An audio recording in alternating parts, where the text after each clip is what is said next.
MG Batelma, des actualités uniques, dynamiques et renversantes dans le journal TV.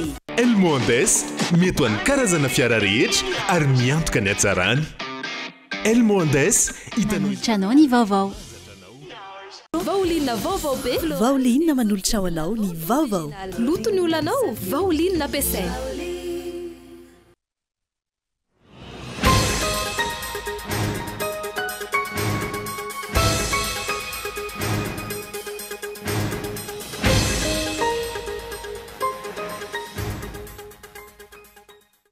Nisokatra androany ny fampelezan-kevitra amin'ny fifidianana be ny tanàna sy mpanolo-tsaina. Manana 220 andro andresen-dahatra ny kandida ary torak'izay ihany koa ny olom-pirenena amantaran'izay manana aviana hitondra ny fampandrosoana.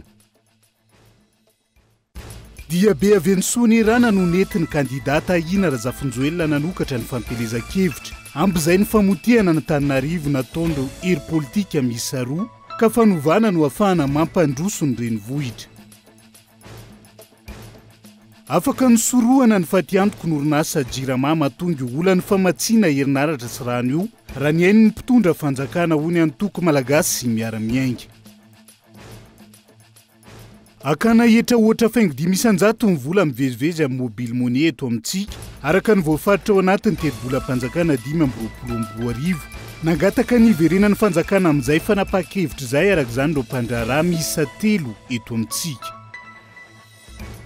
Anvelany nanasoa ny ndidim-panjakana mahamela ny fahafahana mampiasa fitaovam-piadiana nokleary androany ny filohan'ny pirenena Rosianina. Taorian'ny nanomezany Etazonia fahefana ny Kiev amely any Rosia amin'ny alalany balafomanga ny antsiprian'izay.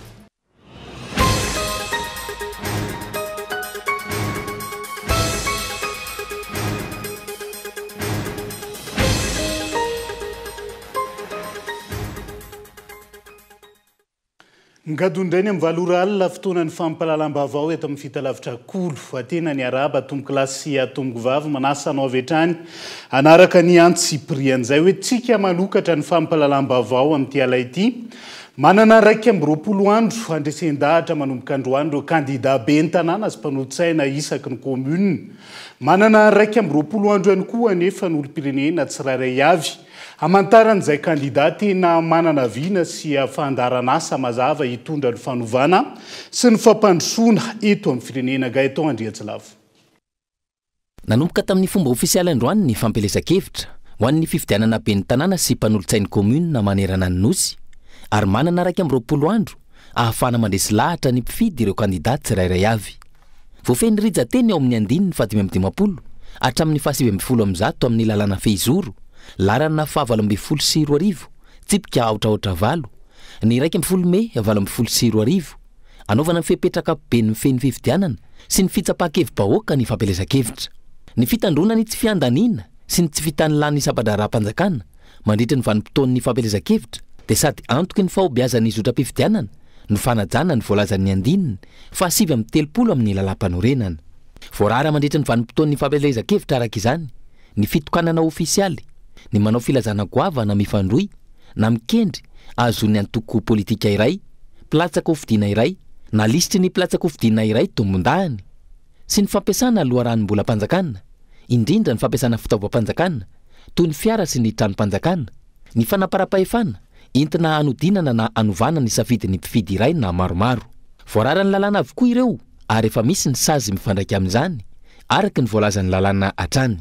Manana andraikitra amin'ny fireketana an-tsoratra ireo tsy fanaran-dalàna ireo ny seni raha mahavoaray fitoriana ary mampiakatra izany endrika fandikan-dalàna izany any amin'ny fitsarana.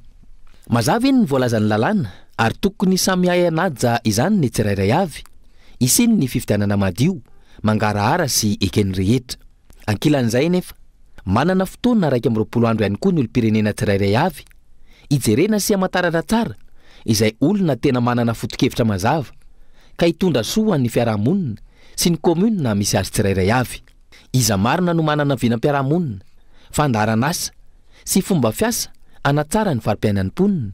Vina sy fandaranasa azo tsapahitanana sy azo tanterahina fa tsy hijanona ho resaka sy fampanantenana fotsiny ihany.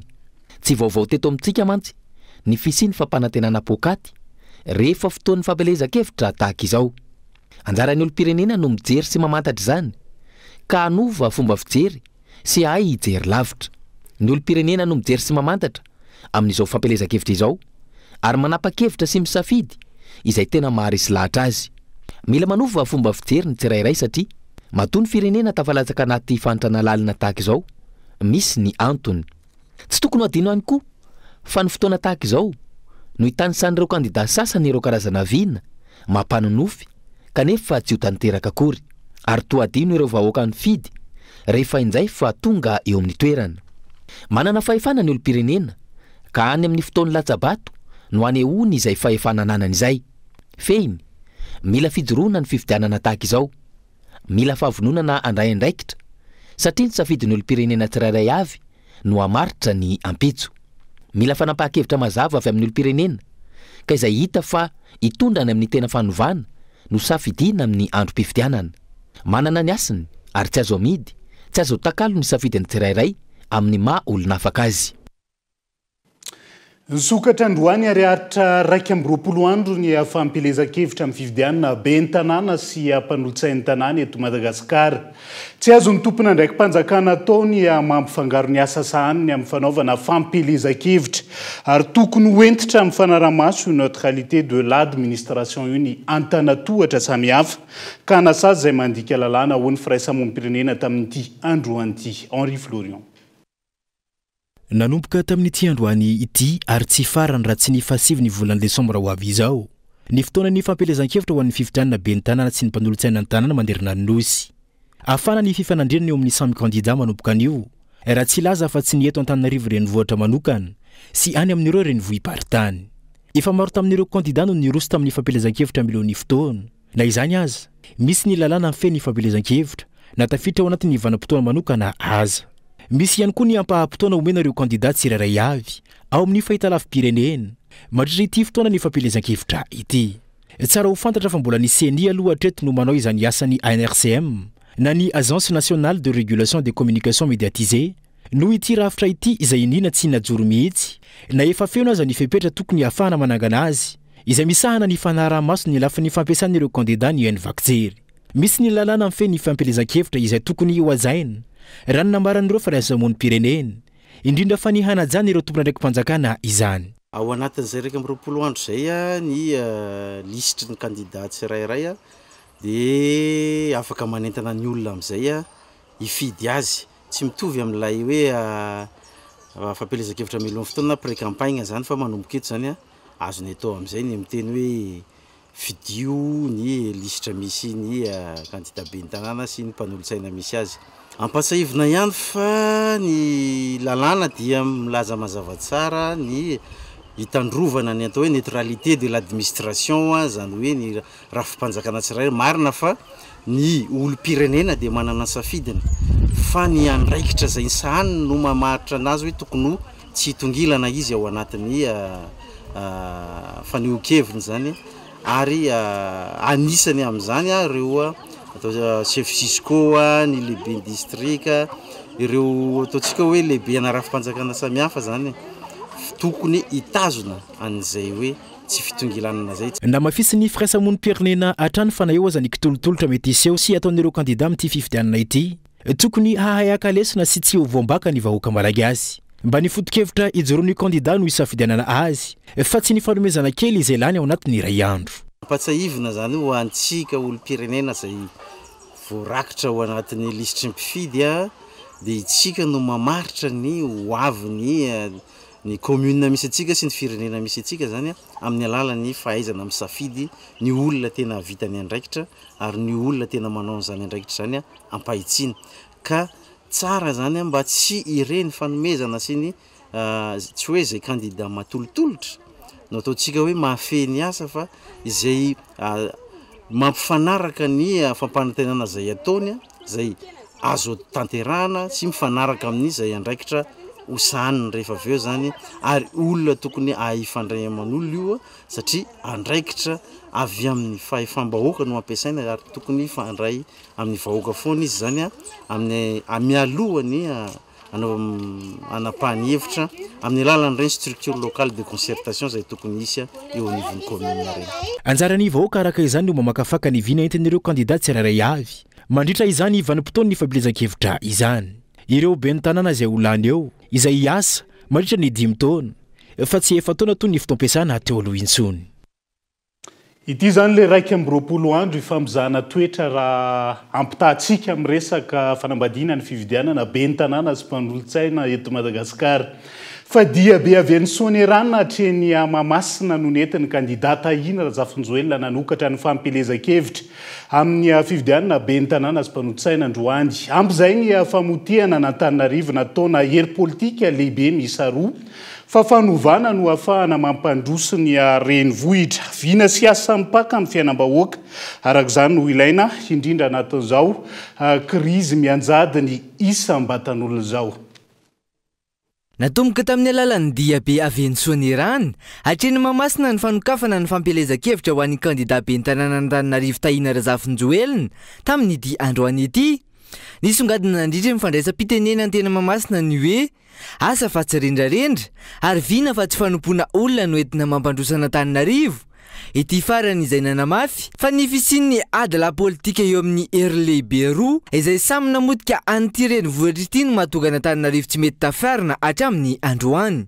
Sinemany betsaketo fa samy mpanimba firenena efa ela ny tolomantsika ary voangana matsaroko tsara ny teny teo vao tamin'ny herintaontsika nisy naratra nisy nogadraina tamin'ny hetsika nataontsika.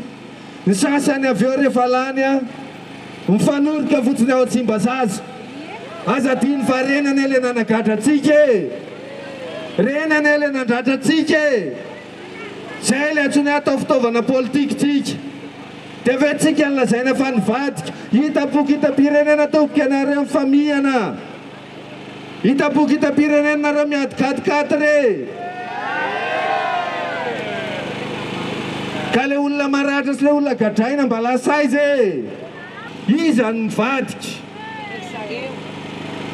tenenana fa iza no mivadika fa itsika rehetra zao dia voavitaky ny olon-droa foana hatramin'izay ary reo roa dia miaraka manimba. Nampafantatra ny olom-pirenena tsirairay avy any koa ny kandida larana faharoa fa fanitsakitsana ny fiainam-bahoaka anatin'ny 5 taona ny fividianana ny safidin'ny tsirairay amin'izao 20 andro tsy hatongava ny fividianana izao. Misy an'ity fizarana karatra orange ity zao tsy tenenina le karatra hoe anany izy omena 5 alina sy 1 hetsy ny olona zay mandray an'io eto dia manipiteny aminareo fanitsahana tapon-doha ny fiainam-bahoaka renivolo reny 5 alina sy 1 hetsy zany tompoka omeny ny asa maharitra ao anatin'ny tapabolany zany horaisinareo indray mandeha zany dia 5 taona ndray izy vao hita izy antinareo azo 5 alina sy 1 hetsy ao anatin'ny 5 taona sa azo 3 hetsy ao anatin'ny 2 volana tsy aleo mieritreritra asa maharitra toy izay vidividiana takireny tsy vao vidy volontsika mianakavy ary tazomintsika izay. Mazava ny tanjona hoy ny kandida be ny tanàn'Antananarivo renivohitra laharana faharoa ny adina amin'ny fahantrana sy ny tsirariny fa eo ihany koa ny fialana amin'ny adala politika aseho ny hery politika lehibe miisa 2 ankehitriny ny ady amin'ny fahantrana sy ny fametrahana ny tany-tandalana izay foronan-kevitra ny arahan'ny kolektifan'ny malagasy ka mahatonga azy ireo manohana ny kandidata Ina Razafinjoelina. Atomboka eto Antananarivo renivohitra ny fanovana hialana amin'ny fahantrana sy ny tsy fanarahan-dalàna izay isan'ny mamotika ny firenena amin'izao fotoana ireo mpikambana ao anatin'ny kolektifa malagasy nandritra ny dia be nanokafana ny fampelezan-kevitra ny kandida be ny tanàna eto Antananarivo renivohitra Ina Razafinjoelina teny Mahamasina androany. Mitovy ozy ireo ny viana roso ny kandida sy ny foto-kevitra hijoroan'ny kolektifa malagasy ka antony hanohanana izy ireo ty kandida laharana faharoa ty. Mitontolona ho fanafanan'ny Madagasikara ao anaty fahantrana sy anatin'ny tsy fanarahan-dalàna ho ireo mpikambana eo anivon'ny kolektifan'ny malagasy nandritra ny dia be nentina nisantarana ny fampelezan-kevitry ny kandidata Ina Razafinjoelina teny Mahamasina androany. Antonany marina mpahantrana ho izy ireo ny vahoaka malagasy indrindra ny eto Antananarivo renivohitra tsy azo ekena intsony ny fampiasana ny vahoaka ho fitaovana politika akana fahefana sy angoronan-karena ka antony tsy maintsy hanombohana ny fanovana eto amin'ny dia renivohitra ity. Mila manovotsika ary eto Antananarivo fetimbohan'ny fanovana isika tsy anaky aho ataon'olona lavitra tsony manaky narasa tsy manaky zanaka Antananarivo tsy fanaovana lavitra zanaka Antananarivo tatao fitaovana akana fahefana sy akana arena zay ny joronay zay ny elanay zay ny atongavanay eto miaraka aminareo vitatsika io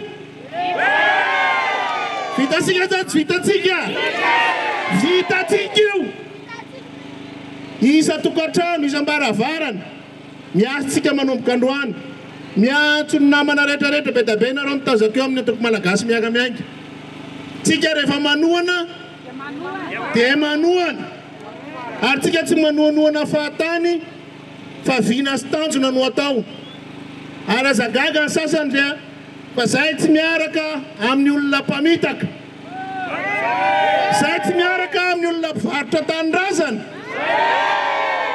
zay tsy miaraka amin'ny olona mpandropo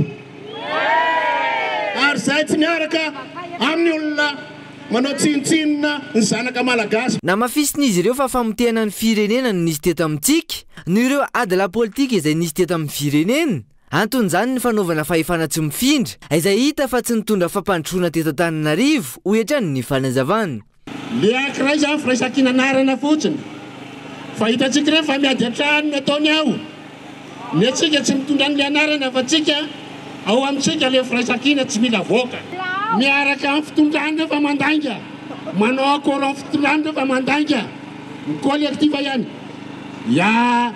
tahina Razafinjoelina ihany ny mpanohatra dia manoana azy tsika rehetrarehetra dia zay dia manainga mponina Antananarivo tsika tsy manaky fahefana tsy mifindra rehefa tsiziny eo dia mivadiny rehefa tsy mivadiny dia ny zanany dia raha petsika ve anokony zafikeliny tsy manaiky tsika tsy anafianakaviana ray Antananarivo mitovy araka izany ny tandondokanga eo amin'ny kandidata Tahina Razafinjoelina sy ireo mpikambana eo anivy ny kolektifany malagasy kantony anoanan'izy ireo ity kandida laharana faharoa ity andresin'ny fahatrana dia tsy maintsy manana asa isan-tokantrano izany anefa anisan'ny tetika asan'ny kandidatsika Tahina Razafinjoelina efa hitatsika izy mamorona asa eraky ny arrondissement regny mitovy ny fijery ka izany no mahatonga ny antoko Antsimarasitry vaovao miarady amin'ny kandida Tahina Razafinjoelina miaraka amin'reto ray aman-dreny namana zay efa niaraka tagnatin'ny hetsika fotsy tagnatin'ny kolektifany malagasy regny ampy izay ny famotehana any Antananarivo fotoanany fanovana izao ho etrany ny eo anivy ny kolektifany malagasy iverenantsika eo ny mahakasika an'izay ako ny fanombohana ny fampelezan-kevitra zay rehefa avy eo fa afaka nysorohana ny afatiantoko ny orinasa Jirama mahatonga olany famatsiana herinaratra sy rano io raha ny hainy ny mpitondra fanjakana ho ny antoko malagasy miara-miainga raha nampiarina ny fitsinjaram-pahefana nandokisan'ireo tompon'andraikitra isa-paritra afaka namana ny olana teny fotony ireo saingy fanaovana fety amandanonana ebebona trano no mahamaika ny Andry Rajoelina ka mahatonga zao fahasahiranam-bahoaka ankehitriny zao honina saina sady tsy mahay no manao be marinina ny mpitondra amin'ny fomba fitantanana ny firenena ka mahatonga izao fahasahiranana lalina mahazo ny vahoaka izao ho ny antoko malagasy miara-miainga tsy voatery tonga amin'izao toerana misy azy androany izao ny orinasa Jirama raha nanana viana mazava nanana fahavononana anarina ity orinasa ity Andry Rajoelina sy ny ekipany raha ny fanokevitra hatrany efa nampozana izao zava-misy izao antony nanairana hatramin'izay ho ny filoha nasionaly ny antoko MMM ity antoko ity izay efa nampaneno lakilosy fa ihany koa nandroso vahaolana ho tompontsony ny vahoaka ahoana nanaovana tolobidy sadasada amenana entreprise namana afahana manao tantely afadrakotra amin'ny volam-panjakana zay ny teny politika ny fanjakana androany fa raha tena manana politika mazava amanany olana efa voava io hatramin'izay resaka jiro zany sosikevitra efa nataonay hatramin'izay dia ny hoe ampiaro ny fitsinjaram-pahefana eto Madagasikara fa maninona tsy apetraka ny fomba fitantanana fitsinjaram-pahefana eto Madagasikara fa avangongo resaka Jirama zany tokony afaka mitantana ny direction régionale ny Jirama rehetra dia tokony maleo tena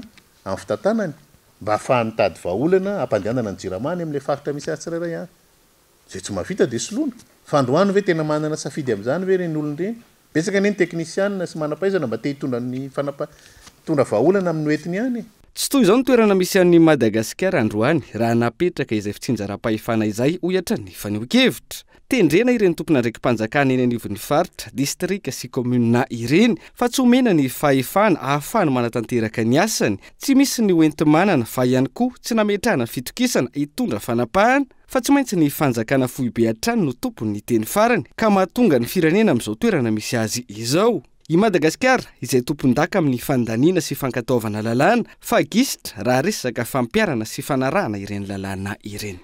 Tadio tsara fa tsika efa manana lalàna momba ny libéralisation na ny électricité na ny rano. Azo ampiasaina tsara zany io lalàna io ahafahan'ireny olon-dreny ao anivon'ny jirama manao concession fanaovana rano sy jiro sy ny rehetrarehetra manan'ireny olon'ireny. Ary afaka atao mifanaraka amin'izay koa zany ny vidin'ny jiro sy rano any amin'ireny faritra ireny ao anatin'ny mangarahara tanteraka amin'ny fanarahan-dalàna. Fandroany anie tsisy mangarahara zany.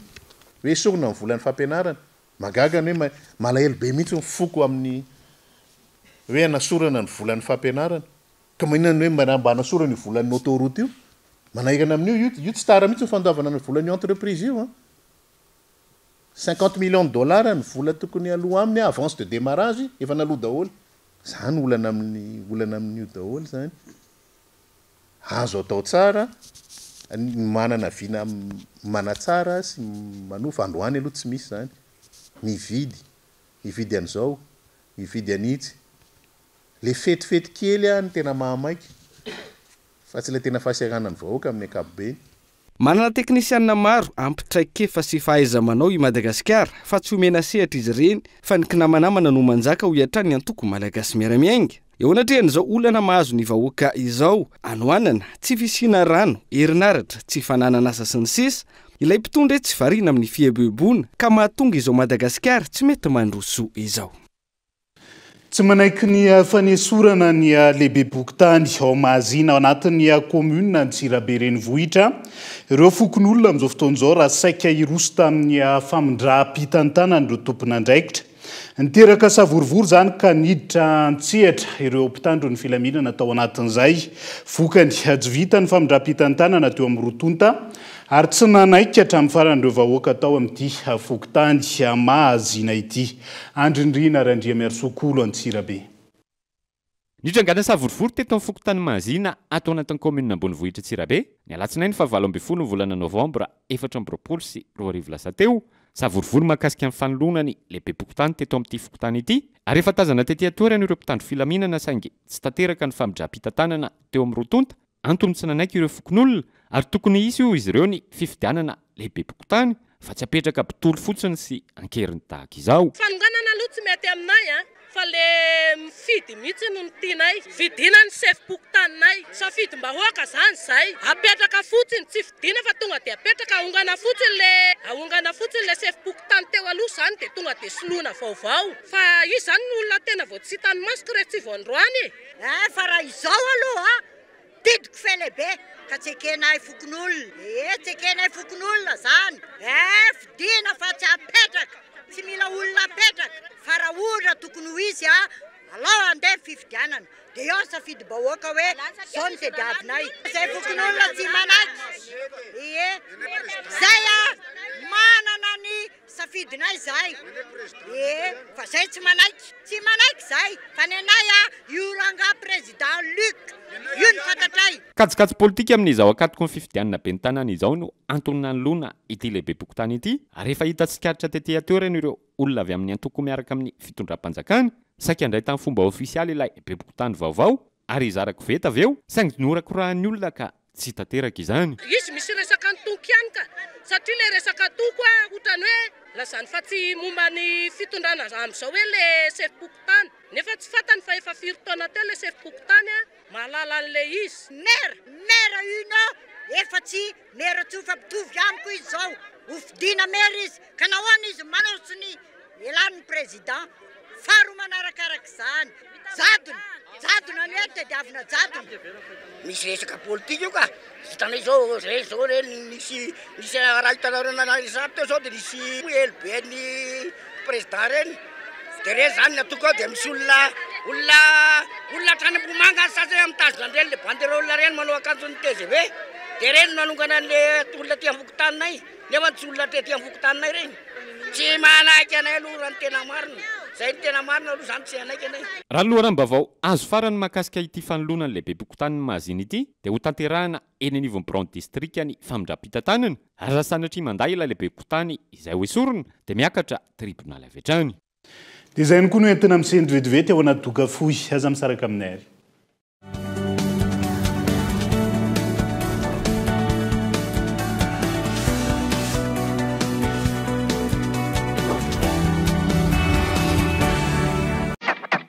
Tena mbola hafa ihany ny fiara vita loko tsara, miverina ny hatsarany ary vao maika mipika ery. Elmondes kalitao ezipsianina manaraka ny fenitra iraisam-pirenena, loko mangirana sady mateza, mahazaka ny fiovan'ny toetrandro. Elmondes mety ho an'ny karazana fiara rehetra ary miantoka ny hatsarany. Elmondes hitanao eny mpivarotra rehetra mahazatra anao. Efa ela nanasako lamba fa ity vovon-tsavony Pauline ity afa mihitsy kely fotsiny ane dia efa ampy e.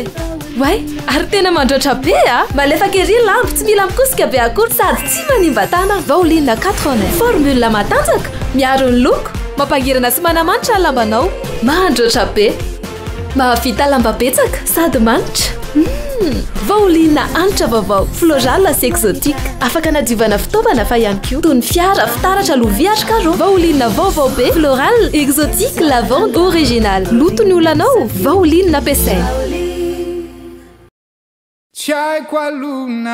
Famaranana ny fahadimy taona ny reko fampisehoana hafa mihitsy ny alahady 22 décembre ao amin'ny Palais des Sports Mahamasina amin'ny 3 ora tolakandro. Ny tapakila manomboka amin'ny 7,000 ariary azonao jifaina ao amin'ny ketrika.com sy any amin'ny faux resto rehetra. Reko seho hafa mihitsy ny 22 décembre ao amin'ny Palais des Sports Mahamasina amin'ny 3 ora tolakandro. Infoline 034 05 014 58. Sponsor officiel Telma, Alliance. Sponsor Gold, Fresh. Partenaire média RDJ. Un événement Studio 58.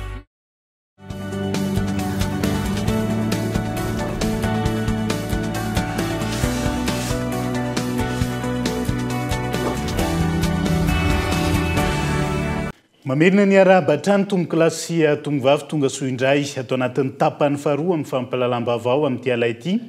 Isan'ny tarantsika izay manoloana ny filazan'ny mpitondra fanjakana malagasy ary voafaritra ao anatin'ny teti-bolam-panjakana 520 ihany koa fakana hetra oatra faingo 5 isanjato ny vola mivezivezy amin'ny mobile money eto Madagasikara. Na dia efa taratasy tany amin'ny tale jeneralan'ny hetra ireo mpandraraha miisa 3 eto amintsika ary nangataka ny iverenan'ny fanjakana malagasy amin'izay fanapahan-kevitra nondraisin'izay ka atao Andriatsilavo. Isy fetraky ny goavana ary amono antoka ny fanjakana io fanapahan-kevitra noraisina ka nilazana fa akana hetra aotra faingo 5 isanjato ny vola mivezivezy amin'ny mobile money eto Madagasikara raha ny fanazavana ireo opérateur mobile miisa 3 eto amintsika. Angatana araka izany ny fifampiteniana misokatra amin'ireo voakasika rehetra toy ireo opérateur mobile, ny ekipan'ny DGI sy ny banky foibe ny Madagasikara sy ny vahaolana iraisana mifandraika amin'ny tanjona ara-toe-karena sy ny sosialin'ny firenena. Nampatsay ireo opérateur mobile eto amintsika ireo fa efa naneo ny ayay mikasika izany izy ireo taorian'ny fivoriana ny arahana ny 15 Novambra lasa teo. Voalaza tamin'izany fa apiakatra avy 10 na 10 ny saran'ny vola alohan'ny mpanjifa io fakana hetra aotra faingo 5 isanjato ny vola mivezivezy io. Overiny mpanjifa hiverina ikirakira vola izy ireo izay midika ho vavady misokatra ho an'ny tsy ara-dalàna. Izy fiantraikany mivantana amin'ny digitalisation izay imasona amin'izao fotoana izao ihany koa io fanapahan-kevitra io ary ampiana ny vola miditra amin'ny alalan'ny hetra efa novinavinaina. Fantantoka goavana ho an'ny fanjakana malagasy izany ary mety hatratra 10 hatramin'ny 100 miliara ariary.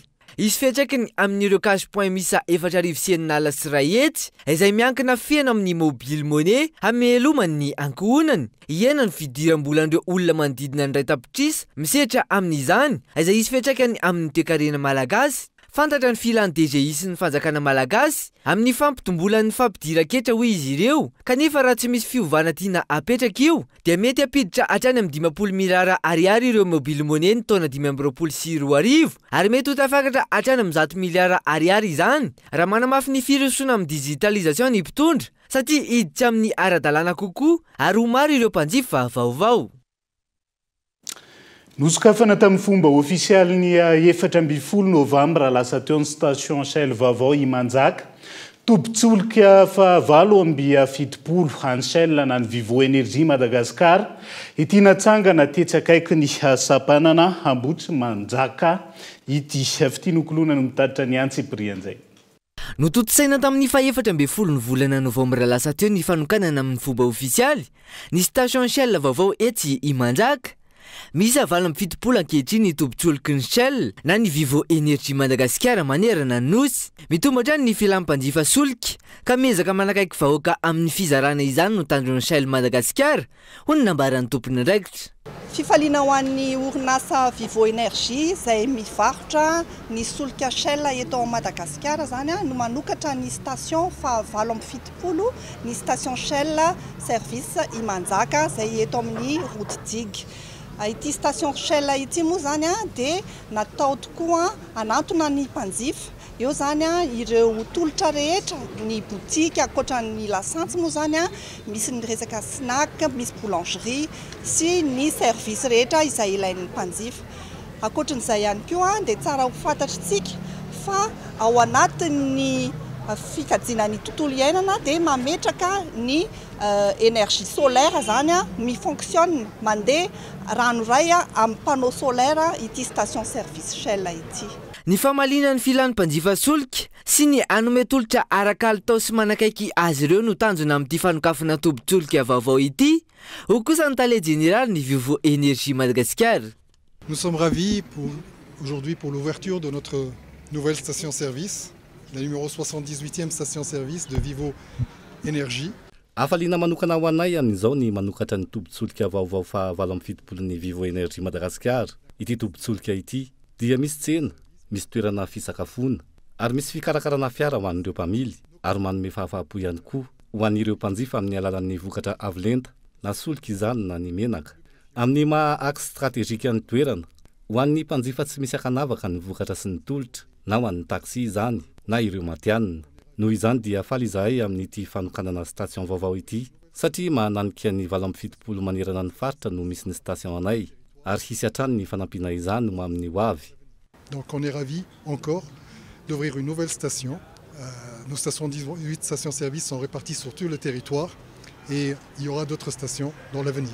Mahery ny 4 ankehitriny ny isan'ny tobin-tsoliky ny Shell na ny Vivo Énergie Madagascar manerana ireo firenena 20 aty amin'ny continent Afrique. Tanjona hatrany ny anomezana fahafapon'ny mpanjifa na eo amin'ny kalitaon'ny solika izany na eo amin'ny fametrahana ireo tobin-tsolika manakaiky ireo mpanjifa. Mankalaza ny 5 taona ny orenany teto Madagasikara androany ny KFC. Isan'ny mampiavaka azy ny akoho endasiny izay mitovy avokoa ny tsirony manerana ireo firenena maneran-tany. Misy arak'izany ny tolotra manokana ho an'ireo mpanjifa eny amin'ny KFC Akordigy sy ny KFC Ambodivona ho fankalazany izay 5 taona izay fitianokoloana. 7 novambra 7 sy 2 7 novambra 4 sy 2 feno 5 taona katrika ankehitriny ny orenan'ny trano fisakafoanana KFC eto Madagasikara mifantoka betsaka amin'ny nahandro vita amin'ny akoho endasina ny KFC izay manaraka ny fepetra sy ny fenitra amin'ny KFC rehetra maneran-tany vokatra amin'ireo kalitao iraisam-pirenena izay mifanaraka amin'ny fahefa-mividy sy ny filan'ny malagasy. Araka ny resahana teo efa 5 taona zany izay KFC no sokatra teto Madagasikara tamin'ny 2019 19 novembre 2019 no nosokafana ny KFC voalohany teo Ambodivona dia aveo tamin'ny 2020 no sokatra indray ny deuxième restaurant eto amin'ny Akordigy. Androany feno 5 taona izahay dia mbola restaurant anankiroa aloha fa faly izahay mandray anareo. Ny tena mampiavaka ny KFC aloha ankehitriny dia mbola izay hoe manaraka ny recette secrète ny colonel namorona marque KFC dia tamin'ny 1939 izy no créé ny marque dia hatramin'izao mbola voatazona foana iny recette iny 11 épices ny ao anatiny ao 11 épices secrète anazy irery iny dia iny tsirony iny no mampiavaka ny akoho an'ny KFC. Misy ny tolotra manokana ho an'ireo mpankafy akoho endasina amin'izao fankalazana ny 5 taona ny orenana izao. Tanjona amin'ny 5 taona manaraka hatrany ny anomezana fahafampony malagasy amin'ny alalan'ny tsirona akoho miavaka eo anivon'ny KFC.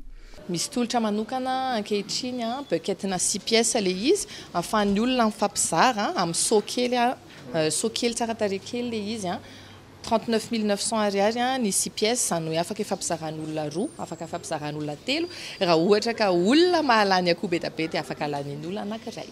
Raha ny tena faniriana aloha dia ny développer aingana ny KFC fa misy cahier de charge maro be tsy maintsy arahanay afahanay mametraka hoe aiza no asiana KFC dia amin'izao zany aloha mbola anatin'izay faza hoe mbola mijery izay hoe aiza no afaka hipetrahana KFC raha ohatra ka hoe ho hitara. Mampiavaka ny KFC manokana ny ady amin'ny fandaninim-poana amin'ny sakafo antony iaraha-miasa amin'ireo orinasa ahafahana mizara sakafo hatrany amin'ny 10,000 isa ho an'ireo ankizy mona sy marenina anatin'ny fikambanana. Ankoatra izay ny fanodinana ireo menaka avy nampiasaina ho lasa zavony izay mahatratra iray alina isan-taona ireo tsinjaraina ho an'ny fikambanana miay manokana ireo zazakamboty sy anaty fahasahiranana. Tsy aivony etsy amin'ny akordia Gandota-penaka sy eny Ambodivona no ahitana ireo trano fisakafoanana KFC eto Antananarivo. Iverenantsika vetivety ny ako ny fanombohana ny fampelezan-kevitra androany lara-pamena ho an'ny Rasolofison aina kandida be an-tanàna ao amin'ny commune Ambohijanaka district ana Tsimrindrano ny fiarovana ny tany ro tanjah amin'izao fotoan'izao asa ho tanterahana vao azo ny fahefana ho ny kandida larana fadimy ny ametraka ny bifina ny mbarao ifotony momba ny fananantany sy ny fanomezana karatany ho an'ny ro tanjah onona saina. Fitetezana ireo fokotany nampafantatra misimisy kokoa ireo vinanasa sy laharam-pamena ho an'ny kandida larana fahadimy Rasolofison aina no nentin'izy ireo nanombohana ity fampelezan-kevitra ity ho an'ny teto amin'ny commune ambanivohitra Ambohijanaka. Ady amin'ny tsy fandriam-pahalemana fampanananasa foto-drafitrasa mipaka mivatana amin'ny vahoaka isin'ny fampandrosoana fa tsy latsa-danja amin'izay ny fiarovana ny tanin'ireo tanjah. Ny vina fampandrosoana fananganana birao ifotony fananantany ary koa anao hiezaka karatany faobe satria izay no etaetan'ny ireo mponina eto amin'ny commune ambanivohitra Ambohijanaka. Maro tokoa ireo tantsaha, maro tokoa ireo mponina izay mitaraina amin'ny resaka fangalaran-tany eto Ambohijanaka kanefa izy ireo dia toy ny atody miady amam-bato ihany ka izay ny ijoroanay ary vonina ny ampanjaka ny fangararana eto amin'ny commune Ambohijanaka satria izay ny tena laharaha-pahamehana anay ampanjaka ny fahamarinana satria maro loatra ireo zavatra izay tsy azon'ireo tantsaha hodifina. Rehefa misy ny anjara tanin'izy ireo dia atao olo-tokana no mahazo azy. Ampidiriko tsy maintsy ampidiriko anatin'ny vina fampandrosoana ety ifotony izany fanaovana karatany faobe izany ary fametrahana ny birao ifotony fananantany eto amin'ny commune ambanivohitra Ambohijanaka. Ny aloha ity fotoana ity nisy ny fiarahamombom-bavaka teto amin'ny FJKM Ambohijanaka nametrahana teo amin'ilay pahary ity andrakitra hosanina ity niarahana tamin'ireo mpiara-mikatroka eo anivon'ny A2M Ambohijanaka mifosy mifanampy sy ireo mpiaradia aminy. Ny kandida izay fototra amin'ny fitantanana mangarahara mandritra ny fepito-piasany raha finidin'ny vahoaka. Tanora sa vonina ny andray andraikitra ary hiaro ny tombotsoa an'ireo tantsaha indrindrindrindra ireo vahoaka majinika ety anivon'ny commune ambanivohitra Ambohijanaka. Tsy ho farantsony isika amin'ny resaka fampandrosoana fa ho loha laharana amin'izay indrindrindrindra ho an'ireo fokotany izay tena mampandroso an'ity commune ity izay faralahan'ny fampandrosoana kanefa dia voahilikilika izy ireo ary vonina ary ampanantenan'izy ireo fa tsy ho faralaha itsony izy ireo fa ho voalohany amin'ny resaka fampandrosoana ho tononoko manokana amin'izany fokotany mandalo tsy maka ary ny fokotany Ambody Akondro. Efa niasa sy ny fanosona tamin'ny vahoaka tamin'ny fotoana rehetra ny kandida Rasolofison aina mahafantatra ny marary ny vahoaka ka namadika izany ho vinam-pampandrosoana ao amin'ny commune ambanivohitra Ambohijanaka. Fidio Monsieur Yaina numéro 5. Miverina tamin'ny lohan'ny avy hatrany ny asa rehetra mifandraika amin'ny asidina teny vato taorian'ny fifehezana ny afo teny akaiky ny pista ny atoandro teo. Arak'izany afaka mipetraka soamantsara ny fiaramanidina ny kompania pitaterina nabakabaka Ethiopian Airlines sy ny Corsair. Raha ny vaovao navoaka ny Ravinala Airport tamin'ity androany ity tsy fantatra mazava ny antony nahatonga ny firehetana ary misokatra ny fanadihadiana mikasika izany amin'izao fotoana izao. anoizatsika ny fampalalam-bavao no tanterana androany teny amin'ny CCI France Madagascar ny fanaovantsony fiara-miasa amin'ny Madagascar sy Mayotte fanamafisana ny fifandraisana ara-toekarena eo amin'ny rotota ny tanjona lehibe hotratrarina eo ihany koa ny fanohanana ireo mpandrahara sy ny fampivoarana ny firenena Gaëtan Andriatsilavo. Fiara-miasa kaiky ho fanohanana ireo mpandrahara eto Madagascar sy Mayotte ny votoatin'ny fanaovantsony fiara-miasa teo amin'ny CCIFM sy i Mayotte androany. Isy araka izany ny fifanakalozana eo amin'ny mpandrahara avy eto amintsika sy avy any Mayotte. Ity farany izay misehatra bebe kokoa amin'ny fambolena sy ny fiompiana ary koa ny fizahantany. Dire que les touristes qui viennent de l'Europe rehefa tonga avy any Europe ireo mpizahantany dia andeha hitsidika ireo tanitsika amin'ny fotoana iray. Araka izany andalo eto Madagasikara izy ireo ao Mayotte sy Comore mandritra izany. Misy asa maro atao amin'izany. Fantatry ihany koa fa misy orinasa avy any Mayotte miorina eto Madagasikara izay misehatra amin'ny nomerika, ny informatika ary ny fitantanana. Ny tombony dia manana mpiasa betsaka i Madagasikara izay efa tsara ofana. Araka izany dia misy orinasa avy any Mayotte mitady fahaizana sitraikefy eto Madagasikara. Chercher de la compétence et du talent à Madagascar. Jaivina hatrany isan'ny tanjona napetraky ny CCIFM ny fanatsarana ny fifanakalozana amin'ireo firenena vahiny mpiara-miasa akaiky amin'ny Madagasikara. Ny CCIFM izay efa manana orinasa mpikambana miisa 5.3 alina miparitaka amina firenena miisa 5.20 maneran-tany. Fa hiavaka ny fampisehoana izay entiny Regbond etsy amin'ny lapany tanora sy ny fanatanjahantena Mahamasina ny faharoa amby 20 ny volana Desambra ho avy izao. Fampisehoana izay entina maranana ny rekotoro 4 sady fankalazana ny tsingeritaonany izy ireo ihany koa. Fotoana izay hitondrany ireo kanto nahafantarana azy ireo iarahana amin'ny Telma Madagasikara fitianokolona no mitatitra ny Cyprien izay. Manome fotoana ireo mpankafiny Regbond etsy amin'ny lapany tanora sy ny fanatanjahantena Mahamasina amin'ny faharoa amby 20 ny volana Desambra ho avy izao. Manomboka amin'ny 3 ora tolakandro ny fampisehoana ary manomboka amin'ny iray ora no efa misokatra ny vavahady amin'izany. Hiavaka ny fampisehoana izay anamarina ihany koa ny Rectora 2024 amin'ny fotoana io. Ye mbola te fantatro hoe fanakasitraka teo fa mbola te akafotoana akasitrahana ireo mpanohana sy fiara-miasa rehetrarehetra. Misaotra reto a misaotra betsaka fa raha sy teo nareo a sy tonga tsy vitanay reny zavatra rehetrarehetra mandritra amin'ny taona reny a seho hafa mihitsy a no hitanareo a ao amin'ny Palais des Sports a 22 décembre 2024. Nanomana surprise be lehibe ho anareo zahay matotra be a fampisehoana io a efa niankitrika elaela zahay a manomana zavatra tena zavatra hafa kely zay. Ho an'izay mba te hiaraka hira iretina hiaraka aminay nefa mety matahotra hoe tsy ahiry zay vitsy any hira ndraiky fantatray aza mananareo a fa misy écran a dia misy tokira ahafahantsika miara-mihira be mafy be daholo tsika rehetrarehetra zany hoe tsisy olona tsy ahalala tokira zany hoe sady ihany koa ho fantatrareo hoe aikay misy sotoavana madio ohatry zakay le hira. Tafiditra anatin'ny vinany Telma ny fampiroboroboana ny zava-misy amin'ny lafiny tsara rehetra eto Madagasikara antony anohanana ireo tanora manana talenta sy mamoaka ny kanto malagasy.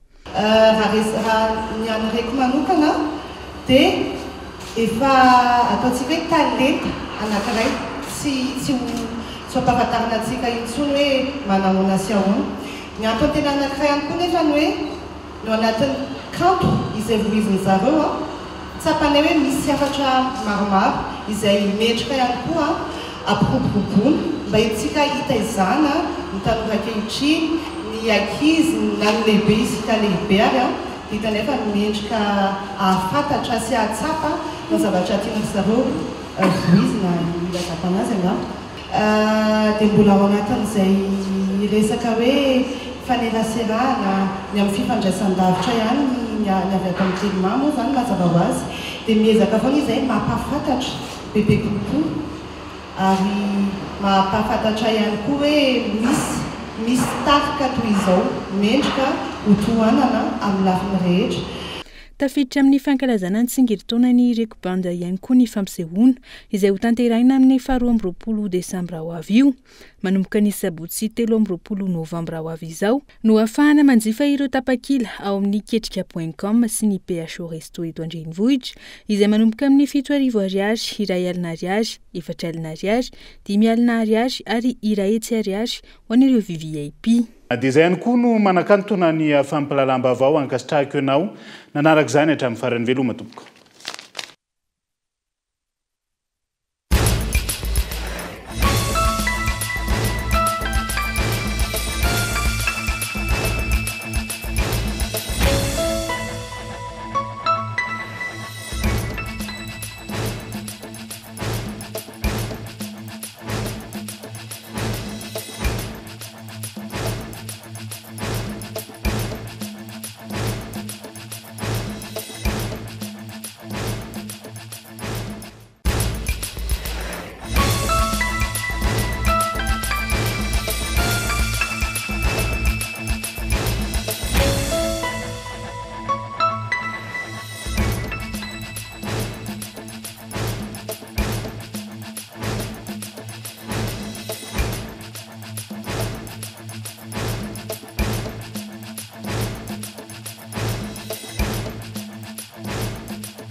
Vaolinna vaovao be Vaolinna nanolotra ho anao teo ny vaovao. Loto ny olanao Vaolinna ampiasaina.